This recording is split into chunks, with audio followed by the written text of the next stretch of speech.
This process is my petalwork design, which is a customer and a family favorite. All of my kids have petalwork rings, so it's also a favorite of theirs. I create many ring shapes: square, slant top, half square on top, half square on the bottom. This ring is a new shape with a concave bottom. All these different shapes allow detail on top to stay on top and allow me to create asymmetric designs. All designs start as a pencil sketch. I then sketch the idea to scale and determine the materials I need. This particular piece will be sterling silver and 14 karat gold. If I need to adjust a gauge of metal, I roll the metal to size by using my rolling mill. Next, I cut and shape the concave ring base. Then I draw the pattern for the sheet metal on which the petal work will lie, and I cut this out with my coping saw. The petals are formed by pounding round wire into flat, rounded ends. I also fit this to my pattern by filing to shape. I cut sheet solder and place at all connections. First, I solder the petals to stem with hard solder and oxyacetylene torch. I always clean between steps because that allows for better solder joints. If you have a dirty joint, the solder will not flow. Most of my cleaning is done in an ultrasonic cleaner, or I also oftentimes will just use toothbrush and soap in my polishing room between these steps. Then I solder the petals and stem onto the base with medium solder. The small dots or balls are created out of scrap for dots, which I heat. When I heat it, it becomes molten and it turns into a ball. And these are all these tiny little balls that I use as details on my petalwork designs. These are placed into position and soldered on next. With these details firmly in place, now I shape the ring round on my mandrel. I take this shape and I fit it and I place it on the concave base, and I make sure everything is very, very close, very, very tight. I add the solder and solder the seams.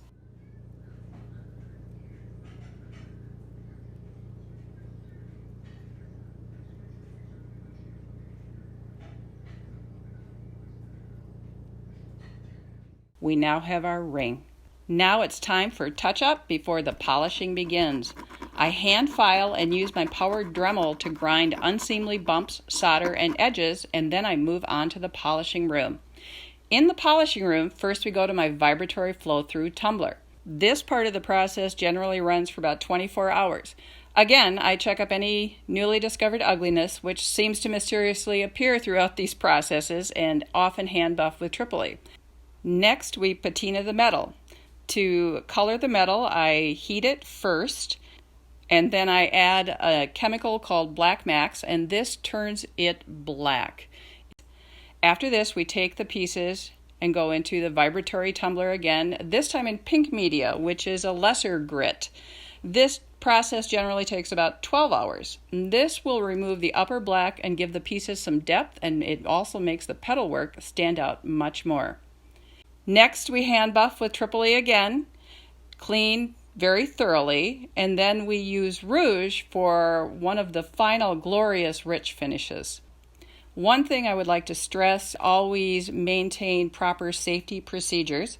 So when I use my buffing machines, I will always use goggles and a mask covering so I'm not breathing the different compounds. I also have a ventilation system, and this pulls those compounds away.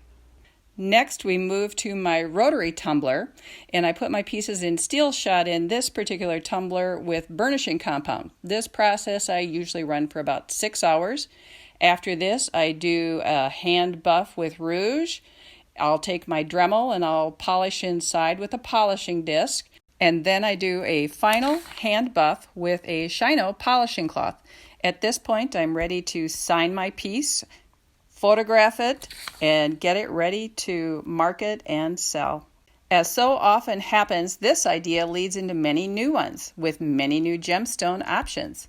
These sketches are potential new custom orders for people that I will make to their size. Custom orders are very welcome and actually a very large part of my annual sales. So if you have any ideas and would like to create something with me, please give me a call. So now you've seen the entire process of how I make one of my petalwork rings. I am just finishing it up here. I use it's called a shino, it's a polishing cloth, and I'll polish it now, give it a final buff, store it in a Ziploc bag, and then a little later I will photograph it and market it. I learned how to make jewelry in one class that I took when I was a junior in college. Before that, I had spent 2 years doing graphic design and photography, and I thought I was going to be a commercial artist. And then I took this jewelry class, and that was it. I fell in love with it. To have the ability to be creative and make miniature sculptures that were shiny and pretty and fun, and then to have people give me money to do it, and that was it. So I've been making jewelry since 1979. A lot of the custom orders that I do are something I call heritage jewelry. And it's where people will bring me like grandma's ring with a good diamond or some rubies and, you know, some good 14 karat gold. And I take that and we sit down and we collaborate into and come up with a new design using my techniques, my styles, their gemstones. So they end up having a piece of jewelry that's contemporary, that they want to wear, but yet it has all these elements from grandma's ring or mom's ring, so they can carry that with them always. So one example of what I do, okay, when people bring me gold, old gold, I take the gold, I cut it into little pieces, I heat it with a torch, it turns into balls, and then you get these gold balls. So we've taken your ring, your first wedding ring or whatever, and we've added it into the new piece. And another thing I do a lot of is people have these little tiny diamonds. So we drill down and we burnish set those diamonds in these balls. Makes for just a very, very beautiful piece. So my first art show was Nordic Fest of 1979, a little art and craft fair by the Nordic Fest Museum. I had a card table covered in burlap and one wooden case that my dad had made me and a big straw hat. And that was my beginning. And now I've included a picture where you can see what my booth is now. At the peak of doing shows, we were doing 27 a year. Too many. Driving throughout the Midwest. Glenn and I always do shows together. He's my main salesman, my heavy lifter, my navigator. Where you see Darla, you see Glenn at a show. So we've always done that together. Now I currently do 12 to 16 fine art fairs a year. They're always juried fine art fairs. Most of my art fairs have been throughout the Midwest. We've also done shows in Ohio and Florida. And at these shows I have received over 65 awards for my jewelry. So I guess I'm on the right track. And from the art fairs, we now have the studio tour.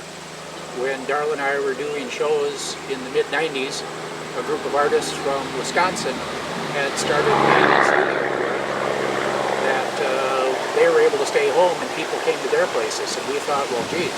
That's a great idea. That's a great idea. We knew the quality of art that was in this area and the number of artists that were professionals, and a lot of the people in this area didn't even know about it. So we talked to some of our artist friends, and I think our first studio tour we had 16 artists. And from that, 23 years ago, it has grown to where we normally have about 50 artists these days. Yeah, we usually have about 50 artists at 40 locations.